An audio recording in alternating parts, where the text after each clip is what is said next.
எண்ணெயை ஊற்றிட்டேன். கருவாடு சம்மந்தி செய்ய போகிறேன். எண்ணெய் சூடாகிட்டு இந்த போட்டுக்கும் கருவாடு.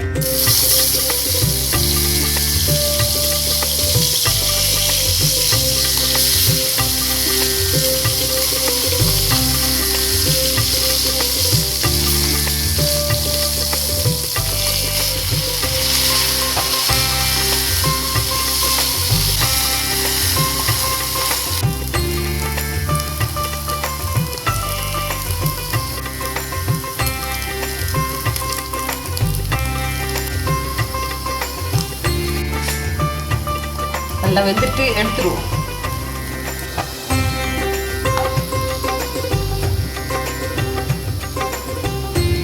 நல்லா ஆறட்டும். ஆறணும்னு சம்மந்தி ஆகும். இப்போ கருவாடு நம்ம உள்ள எடுத்துக்கணும்.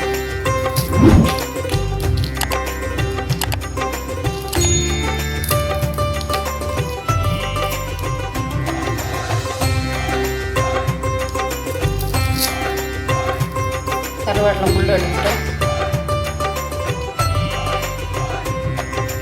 கருவாடு சம்மந்தி அரைக்க போகிறோம். 2 பச்சை மிளகாய், வெங்காயம் கொஞ்சம் போட்டு, கறிவேப்பிலை கொஞ்சம் போட்டு,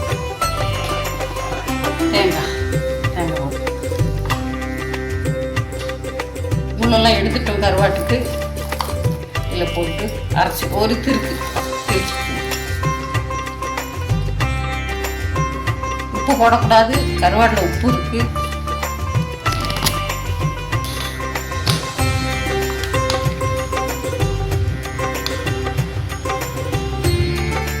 கருவாடு சம்மந்தி அரைச்சிட்டோம். இது நாளைக்கு இருந்தால் கெட்டு போயிடும். உடனே சாப்பிடணும். சூடு சோறுக்கெல்லாம் பிணைஞ்சி சாப்பிட்டா நல்லா இருக்கும். கஞ்சிக்கு நல்லா இருக்கும். உடனே வறுத்து உடனே சாப்பிடுங்க, நல்லா இருக்கும்.